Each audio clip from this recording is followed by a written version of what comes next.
Well, very good. Very good.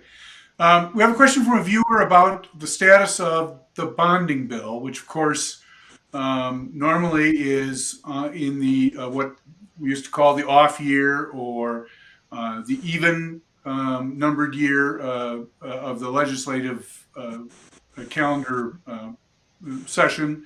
And this viewer wants to know whether or not that's going to be resurrected. Will there be a bonding bill this session? Normally, there's at least a small one. Will it be a larger one because of the failure to pass one last year? What is the status on the bonding side? Let's start with you, Senator Pratt.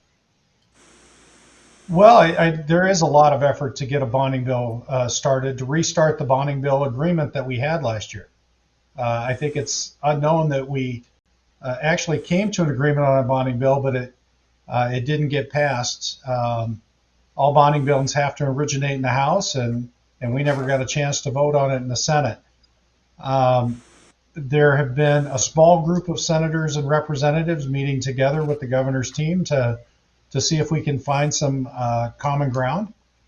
And I think we just have to see what the final package is going to look like. But it really hasn't been socialized on a very broad basis, and that, I think that's a little bit disturbing in that it seems to be a little bit behind the scenes, but in some ways it usually is. It requires a supermajority to pass a bonding bill, so again, it's one of those things where Republicans and Democrats have to work together if we're going to be successful. Bonding bill, Senator Dibble. Yes, I think we're going to lead in passing a bonding bill. There's just a lot of pent up need out there to invest in our large capital assets. And again, like I said earlier, this is a very, very good and appropriate use for general fund dollars that occur on a one-time basis. And that's of course contrasted with one-time dollars and trying to put them into things that have an ongoing budgetary need. So we wouldn't put one-time dollars into operations and programs and services that occur over the course of multiple years. But this is a great way to invest in the buildings of our higher education system, in our natural resource areas, in our transportation infrastructure, et cetera. I really don't like when things are done out of view. Not in the form of committee hearings and in public deliberation where stakeholders can come in and provide their input and the public can hear what's going on. So really hoping that funding chairs do they might fashion the package, and I would hope that they would bring it back to the committee for a full airing and a full hearing and be available for changes and modifications. It's, I think, one of the worst trends of our legislature over the last number of years, not just the bonding bill, but a lot of these omnibus bills that are full of policy, full of budget items, all done out of view, and they come forward in these gigantic packages with very little, if any, public hearing and public input. And, the rest of us are just asked to vote on them kind of as is without even opportunity to amend them. That is not what we were elected to do.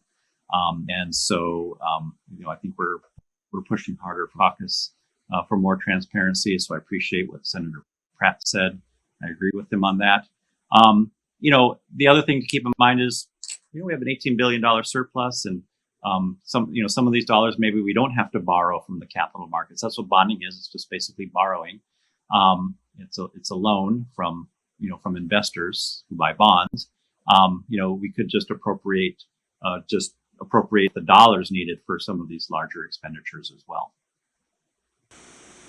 Senator Marty, I want to pursue a point that you just made or Senator Dibble, I want to pursue the point you made because your colleague, Senator Marty, has made some public comments about trying to avoid omnibus bills. And because of the nature of the committees that he chairs, he might be in a position to influence that a little bit. Do you think there is bipartisan support from your caucus, and I'll ask Senator Pratt this question for support from his caucus, to move away? I suppose we're never going to move completely away from an omnibus bill, but move more in the direction of single subject bills and so forth. Is there some support for that, and might we see some developments in this session?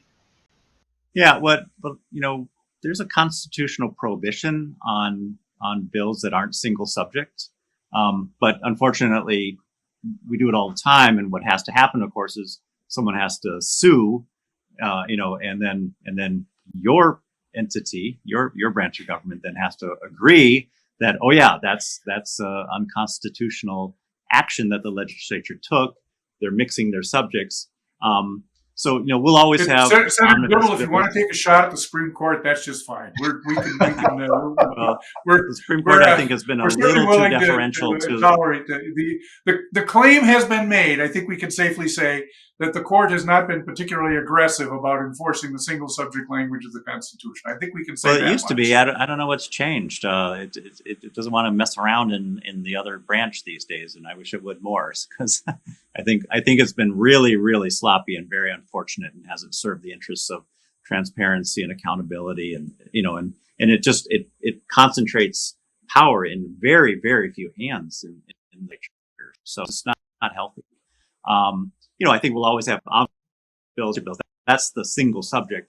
When we're doing the budget for an agency, we don't just do it, every little line item as a separate bill. We do the entirety of the budget. But then when we pack in all of this policy that doesn't have a financial implication, some policy which really does need to be debated on its own and stand or fall on its own merits, rather than being tied into a must-pass bill. Because if you don't pass these budget bills, then the agency shuts down. So you attach these, fairly distasteful policy ideas into these must-pass budget bills.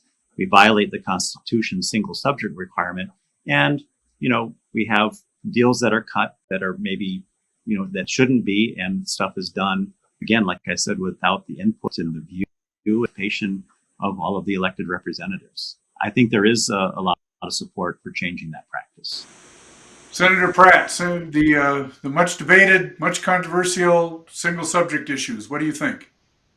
Well, I think Senator Dibble and I see eye to eye on this. The omnibus bill process has been abused over the years, and it's getting worse.